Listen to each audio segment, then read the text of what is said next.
Hello friends, जय माता दी। कैसे हैं आप सब? दोस्तों, साल की महा एकादशी है, सबसे बड़ी एकादशी। और एकादशी व्रत को वैसे भी सर्वश्रेष्ठ माना गया है, सभी व्रतों में राजा कहा गया है। और हर माह में 2 एकादशी आती है, एक शुक्ल पक्ष की 11वीं तिथि को, एक कृष्ण पक्ष की 11वीं तिथि को। और जब अश्विन माह के कृष्ण पक्ष की एकादशी आती है तो महा एकादशी श्राद्ध एकादशी कहलाती है, श्राद्ध पक्ष की एकादशी है और इसे इंदिरा एकादशी के नाम से हम जानते हैं।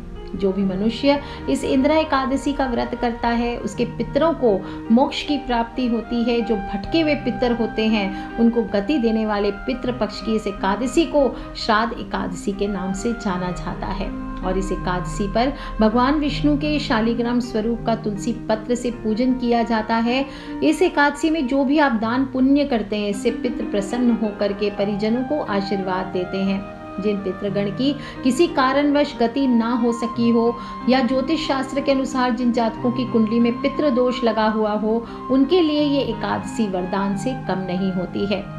इस दिन आपको पितृ के निमित्त गुड़ और तिल इसका पिंड बना करके चढ़ाया जाता है और फिर इसे सूंघ कर आपको गाय को खिलाना चाहिए। दोस्तों, इस दिन आप जो भी पूजन करते हैं, व्रत करते हैं, उपाय करते हैं, इससे पितृदोष से मुक्ति मिलती है। जो भी मनुष्य सभी एकादशियों का व्रत नियम से करता है वो इस लोक में सुख भोगते हुए वैकुंठ धाम को जाता है। और इंदिरा एकादशी का तो व्रत रख लेंगे तो इससे पितृ की आत्मा को शांति मिलेगी, पितृ दोष से मुक्ति मिलेगी, उनको मोक्ष की प्राप्ति होगी। और कहा जाता है कि पहली बार राजा इंद्रसेन ने अपने पिता को मोक्ष दिलाने के लिए पितृपक्ष में पड़ने वाली इस एकादशी का व्रत रखा था और इसीलिए इसका नाम इंदिरा एकादशी पड़ गया। और इस दिन इंदिरा एकादशी व्रत से प्राप्त पुण्य जो भी होते हैं इसका अपने पितरों को दान करना चाहिए। उनके निमित्त ही आपको इस व्रत को करना चाहिए जिससे कि उनको मोक्ष की प्राप्ति हो। जिन पितरों को मोक्ष नहीं मिला होता है वे इंदिरा एकादशी व्रत के पुण्य से मोक्ष प्राप्त कर सकते हैं। और इस एकादशी का व्रत पूरे नियम और निष्ठा के साथ करना चाहिए। अगर भूलवश कोई भी गलती होती है या चूक होती है व्रत के दौरान तो व्रत का फल नहीं मिलता है। इसलिए एकादशी व्रत के बारे में आपको बता देती हूँ। इस व्रत के बारे में पहली बार धर्मराज युधिष्ठिर ने भगवान श्री कृष्ण से पूछा, हे भगवान, अश्विन माह के कृष्ण पक्ष की एकादशी का क्या नाम है, इसकी विधि क्या है, फल क्या है, सो कृपा करके कहिए। तब भगवान श्री कृष्ण कहते हैं, इस एकादशी का नाम इंदिरा एकादशी है और सभी पापों को नष्ट करने वाली, पितरों को अधोगति से मुक्ति कराने वाली होती है। हे राजन, ध्यान पूर्वक इसकी कथा को सुनो। इसको सुनने मात्र से ही वाजपेयी यज्ञ के बराबर फलों की प्राप्ति होती है। प्राचीन काल में सतयुग के समय में महिष्मती नाम की एक नगरी में इंद्रसेन नाम का एक प्रतापी राजा धर्म पूर्वक अपनी प्रजा का पालन करते हुए शासन करता था। वह राजा पुत्र, पौत्र और धन आदि से संपन्न और विष्णु का परम भक्त था। एक दिन जब राजा सुखपूर्वक अपनी सभा में बैठा था तो आकाश मार्ग से महर्षि नारद उतरकर उसकी सभा में आए। राजा उन्हें देखते ही हाथ जोड़कर खड़ा हो गया और विधि पूर्वक आसन और अर्घ्य दिया। सुख से बैठकर मुनि ने राजा से पूछा, हे राजन, आपके 7 अंग कुशल पूर्वक तो हैं, तुम्हारी बुद्धि धर्म में और तुम्हारा मन विष्णु भक्ति में तो रहता है। देवर्षि नारद की ऐसी बातें सुनकर राजा ने कहा, हे महर्षि, आपकी कृपा से मेरे राज्य में सब कुशल हैं तथा मेरे यहाँ यज्ञ कर्म आदि सुकृत हो रहे हैं। आप कृपा करके अपने आगमन का कारण कहिए। तब ऋषि कहने लगे, हे राजन, आप आश्चर्य देने वाले मेरे वचनों को सुनो। मैं एक समय ब्रह्मलोक से यमलोक को गया। वहां श्रद्धा पूर्वक यमराज से पूजित होकर मैंने धर्मशील और सत्यवान धर्मराज की प्रशंसा की। उसी यमराज की सभा में महान ज्ञानी और धर्मात्मा तुम्हारे पिता को एकादशी का व्रत भंग होने के कारण देखा। उन्होंने संदेशा दिया, सो मैं तुम्हें कहता हूँ। उन्होंने कहा कि पूर्व जन्म में कोई विघ्न हो जाने के कारण मैं यमराज के निकट रह रहा हूँ। सो हे पुत्र, यदि तुम अश्विन माह के कृष्ण पक्ष की इंदिरा एकादशी का व्रत मेरे निमित्त करो तो मुझे स्वर्ग की प्राप्ति हो सकती है। इतना सुनकर राजा कहने लगा, हे महर्षि, आप इस व्रत की विधि मुझसे कहिए। तब नारद जी कहने लगे, अश्विन माह के कृष्ण पक्ष की दशमी के दिन प्रातः काल श्रद्धा पूर्वक स्नान आदि से निवृत्त होकर पुनः दोपहर को नदी आदि में जाकर स्नान करें। फिर श्रद्धा पूर्वक पितरों का श्राद्ध करें, एक बार भोजन करें। प्रातः काल होने पर एकादशी के दिन दातुन आदि करके स्नान करें। व्रत के नियमों को भक्ति पूर्वक ग्रहण करता हुआ प्रतिज्ञा करें कि आज मैं संपूर्ण भोगों को त्याग कर निराहार एकादशी का व्रत करूंगा। हे अच्युत, हे पुंडरीकाक्ष, मैं आपकी शरण हूँ, आप मेरी रक्षा कीजिए। और इस प्रकार नियम पूर्वक शालिग्राम की मूर्ति के आगे विधि पूर्वक श्राद्ध करके योग्य ब्राह्मणों को फलाहार का भोजन कराएं और दक्षिणा दें। पितरों के श्राद्ध से जो बच जाए उसको सूंघ कर गौ को देना चाहिए तथा धूप, दीप, गंध, पुष्प, नैवेद्य आदि सब सामग्री से ऋषिकेश भगवान का पूजन करें। रात में भगवान के निकट जागरण करें। इसके पश्चात द्वादशी के दिन प्रातः काल होने पर भगवान का पूजन करके ब्राह्मणों को भोजन कराएं। भाई बंधुओं, स्त्री और पुत्र सहित आप भी मौन रहकर भोजन करें। नारद जी कहने लगे, हे राजन, इस विधि से यदि तुम आलस्य रहित होकर इस एकादशी का व्रत करोगे तो तुम्हें तुम्हारे पिता अवश्य ही स्वर्ग लोक को जाएंगे। और इतना कहकर नारद जी अंतर्ध्यान हो गए। नारद जी के कथन अनुसार राजा द्वारा अपने बांधुओं तथा दासों सहित व्रत करने से आकाश से पुष्प वर्षा हुई और उस राजा का पिता गरुड़ पर चढ़कर विष्णु लोक को गया। राजा इंद्रसेन भी एकादशी के व्रत के प्रभाव से निष्कंटक राज्य करके अंत में अपने पुत्र को सिंहासन पर बिठाकर स्वर्ग लोक को गया। हे युधिष्ठिर, यह इंदिरा एकादशी के व्रत का महात्म्य मैंने तुमसे कहा है। इसको पढ़ने से, सुनने से मनुष्य सभी पापों से छूट जाते हैं और सभी प्रकार के भोगों को भोग कर बैकुंठ को प्राप्त करते हैं। बोलिए श्री विष्णु भगवान की जय। इस बार 2021 में इंदिरा एकादशी व्रत तिथि प्रारंभ हो रही है। 1 अक्टूबर को 11:03 PM पर रात्रि में होगी और एकादशी तिथि की समाप्ति 2 अक्टूबर को यानी गांधी जयंती के दिन 11:10 पे रात्रि में होगी। जो लोग भी व्रत करेंगे उन्हें जो स्मार्थ हैं वो 1 अक्टूबर को कर सकते हैं, जो वैष्णव हैं वो 2 अक्टूबर को करेंगे और इंदिरा एकादशी का पारण जो लोग भी करना चाहते हैं वो 3 अक्टूबर को सुबह 6:15 से लेकर सुबह 8:37 तक करना उत्तम रहेगा। इस दिन शाम को सिद्धि योग भी रहने वाला है 5:47 तक और फिर साध्य योग प्रारंभ हो जाएगा। तो इस दौरान अगर आप पूजा करते हैं विष्णु भगवान की या व्रत की कथा आदि सुनते हैं तो ये बहुत बहुत बेनिफिट होता है। और इस दिन राहु काल सुबह 9:12 से 10:41 तक का है, तो राहु काल में पूजा नहीं करनी चाहिए, इस बात का ध्यान रखिए।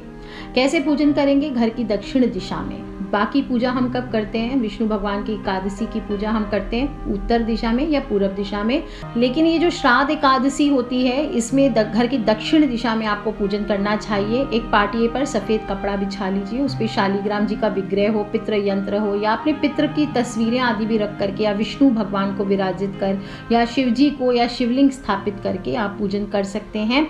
और एक कलश स्थापना करनी चाहिए, स्टील का हो तो बेस्ट है। कलश में थोड़ा जल, दूध, सुपारी, हल्दी और सिक्के डाल दीजिए। कलश के मुख पर अशोक के, आम के पत्ते आप रख करके उस पर एक नारियल रखिए और फिर पूजन कीजिए। शुद्ध घी का दीपक इस दिन करना चाहिए, चंदन की अगरबत्ती जलानी चाहिए, चंदन ही चढ़ाना चाहिए, आपको तिलक करना चाहिए चंदन से और अपने भी फॉरहेड पर आपको चंदन का तिलक ज़रूर करना चाहिए।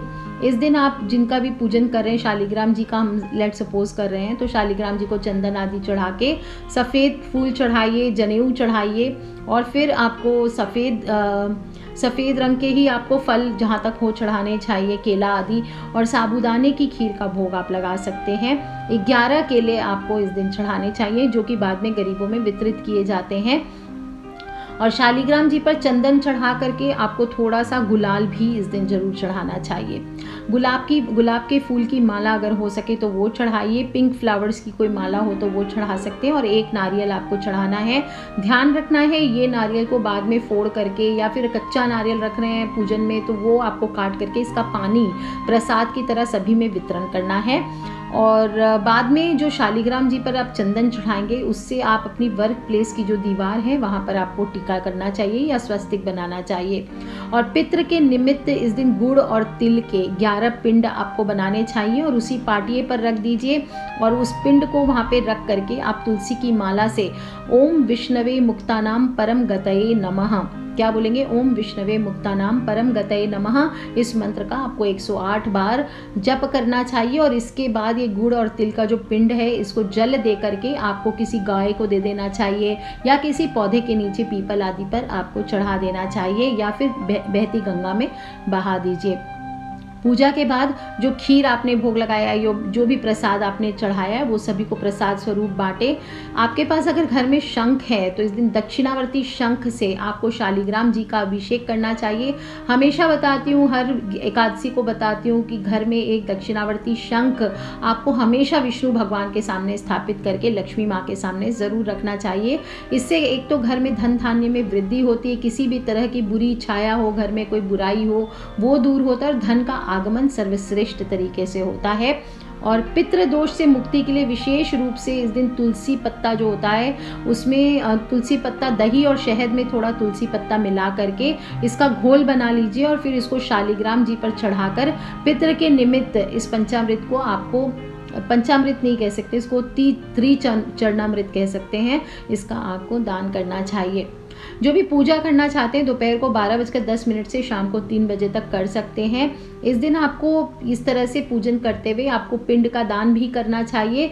तिल और गुड़ का पिंड आप जो बनाएंगे, वो अगर आपको गौ मिलती है तो उसको आपको 11 जो पिंड रहेगा उसको सूंघना चाहिए, अच्छे से सूंघ लीजिए और फिर इसको गौ माता को आपको खिला देना चाहिए।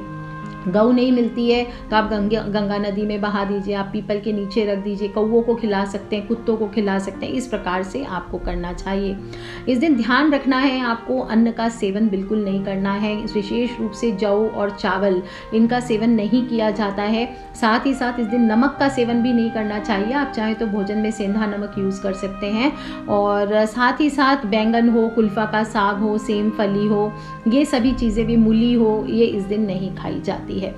इस दिन ध्यान रखना चाहिए, सुबह सुबह जो लोग भी स्नान करेंगे तो दातुन नहीं किया जाता है। जो लोग भी दातुन आदि करते हैं, मंजन आदि करते हैं, तो उंगली से करें।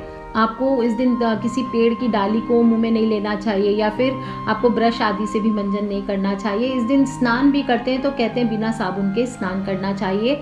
इस दिन हेयर कटिंग हुआ, दाढ़ी मूछ काटना हुआ, हेयर वॉश हुआ, स्त्रियों को नाखून काटना हुआ, ये सब नहीं किया जाता है। इस दिन जो भी है, आप पूरे दिन सिर्फ बॉडी से ही साफ सुथरा नहीं, जब भी वस्त्र पहनेंगे नहा धो करके, स्नान करके, तो शुद्ध वस्त्र आपको धारण करने चाहिए। हल्के रंग के वस्त्र धारण करने चाहिए। वाइट हुआ, आसमानी हुआ, क्रीम कलर हुआ, बहुत गहरे नीले, काले, भूरे यानी ब्राउन, इस कलर के वस्त्र आपको नहीं धारण करने चाहिए। और धुले हुए वस्त्र हों, इस बात का बहुत ध्यान रखें। गंदे वस्त्र पहने से पहले से पहने हुए वस्त्र आपको नहीं धारण करने चाहिए। और जितना आप अपने शरीर का ध्यान रखेंगे उतना ही अपने स्वभाव का भी ध्यान रखना चाहिए। किसी भी बात पर क्रोध करना, किसी का अपमान करना, चाहे बड़े बुजुर्ग हो, कोई द्वार पर कोई मांगने वाला आ गया हो, या कोई भी आ जाए अतिथि किसी पर भी, या कोई आपको कुछ कह रहा हो, स्वीपर आदि हो, किसी से भी आपको लड़ाई झगड़ा क्रोध करना, ये नहीं करना चाहिए। आपको ब्रह्मचर्य का पालन, पति पत्नी को आपस में इस दिन संग नहीं करना चाहिए। दोनों पति पत्नी मिल करके ओम नमो भगवते वासुदेवाय, ओम नमो भगवते वासुदेवाय, ओम नमो भगवते वासुदेवाय, इस प्रकार से बोलते हुए सारे दिन को व्यतीत करना चाहिए।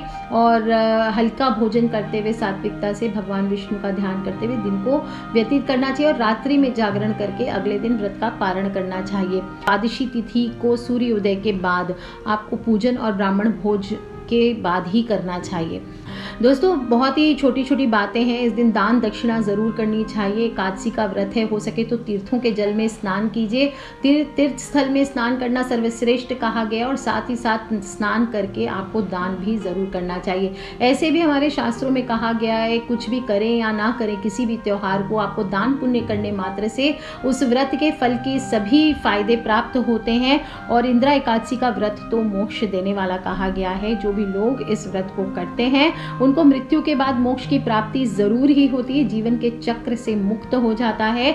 और इसका पुण्य अगर पितरों को दे देते हैं तो उनकी भटकती हुई आत्मा भी शांत होती है और जीवन मरण के चक्र से वो भी मुक्त हो सकते हैं। इसलिए आप भी कीजिए दोस्तों, और कुछ कर सके या ना कर सके, मैंने व्रत की कथा सुनाई है तो आप भी सुनिए, अपने फ्रेंड्स, फैमिली, मम्मी पापा, भाई बहन, बच्चे, सभी लोगों को ज़रूर ये इस कथा को सुनाएं। और गुड़ का जो मैंने उपाय बताया है, जो लोग गुड़ और तिल मिक्स करके नहीं कर सकते, उनको सिर्फ सिर्फ एक करना है कि 11 जगह छोटे छोटे गुड़ के टुकड़े रख लीजिए और थोड़े से तिल उसके साथ रख लीजिए, और पिंड ना भी बनाए तो ये दोनों चीज़ें मिला के सूंघ के आपको गऊ को खिला देनी है। सो कर लीजिए उपाय दोस्तों, खिलखिलाते रहे, मुस्कुराते रहे। बहुत ही बड़ी एकादशी है, साल की सबसे बड़ी एकादशी है, पितृ एकादशी है, श्राद्ध एकादशी है। तो इस एकादशी का पूरा फ़ायदा उठाइए। और किसी भी तरह के प्रश्न हो आने वाले नवरात्र को लेकर के, पितृपक्ष की अमावस्या को लेकर के, तो आप मुझे वीडियो के नीचे लिख करके ज़रूर पूछ लें। खिलखिलाते रहें, मुस्कुराते रहें, और चलिए माता के आगमन की तैयारियां करते हैं।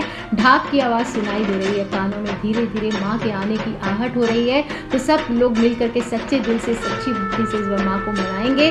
सभी लोग प्रार्थना करेंगे कि आने वाले कष्टों से माँ हम सभी के जीवन को मुक्त करे। आज के लिए इतना ही। Take care friends, love you all. जय माता दी, बम बम भोलेनाथ।